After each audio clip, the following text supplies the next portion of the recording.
Yo, good morning mga tigas. Maglalabas ulit tayo ngayon. Pero may iba tayong gagawin ngayon na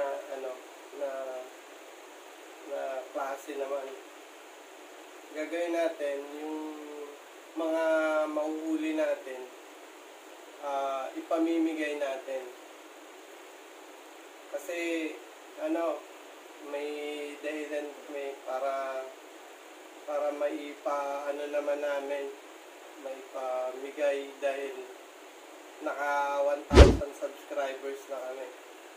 1,000 subscribers na kami. Kaya yun, bilang pasasalamat, pamimigay natin yung mga huli sa mga kakilala or kahit sa mga makikita natin na pwedeng mapagbigyan yung nangailangan ng para konting tulong, para sa nila, para sa papangulam nila. Pa lang,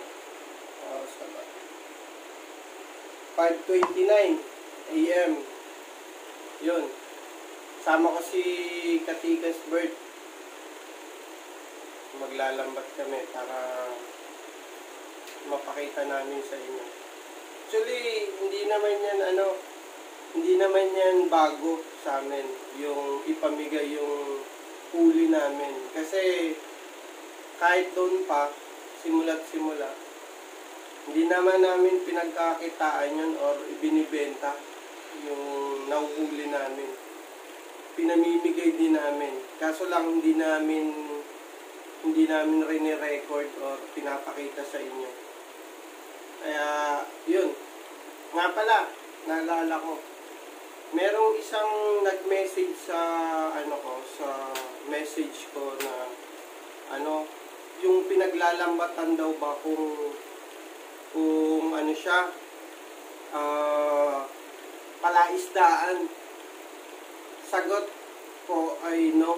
Kasi po yun, open po to public yun na kahit sino pwede mangisda. Tsaka po yun, hindi siya pala isdaan, dagat po talaga siya. Yun lang. Si nag-message nun, si Kabayan, siya OFW.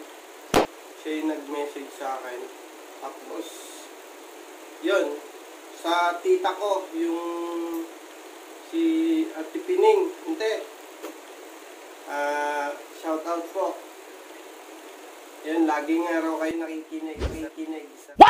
Maraming salamat. Sa iba pa, siguro ko na lang sa huli.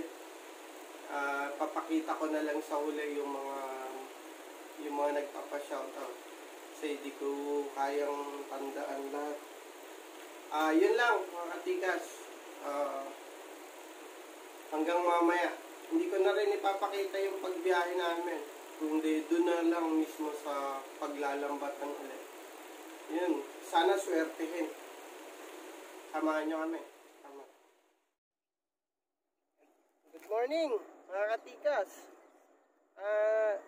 Dito na tayo ngayon sa paglalambatan. Pero nakita namin yan pagdating namin. Sobrang dami ng lili. Water lily. Dala siguro ng bagyo. Yung nakaraang bagyo lang. Hindi ko na anong pangalan. Pero ang lakas ng hangin daw dito. Kaya inanod yung mga lili rito. Kung saan saang lugar nang galing yung mga lili na yan. Pero subukan pa rin natin kung makakahuli tayo. Sana natin, makita natin kung marami ba. Yun lang. Update mamaya.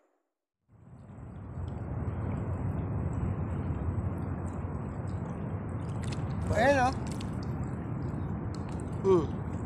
dito ka. Ayan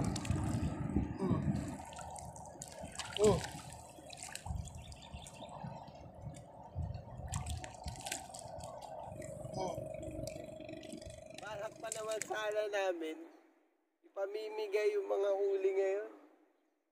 Pangit nung ano ng tubig. Medyo ang daming water lily talaga. Kaya nahirapan kami na magbitaw. Halos kokonti lang oh. Ito lang. Halos yan. Mga ano lang siguro, may 2 kilo lang yung nahuli namin. Binabalak pa naman sa amin, sana namin mamigay ng ano, ng isda. Kasi pasasalamat sana sa pang 1,000 subscribers namin. Papasalamat kami sa mga ano, sa mga nag-subscribe, tapos yung mga nagla-like sa amin. Papasalamat sana kami. Kaso nga lang, ang problema, konti yung nahuli. Medyo maalat yung yung huli ngayon. Please like and subscribe sa mga video namin para laging update kayo. Yun lang. Maraming salamat. Yung lutang na isda na masyadong nahuhuli. Kaya yun. Sa next na ano ulit, na panguhuli, subukan natin.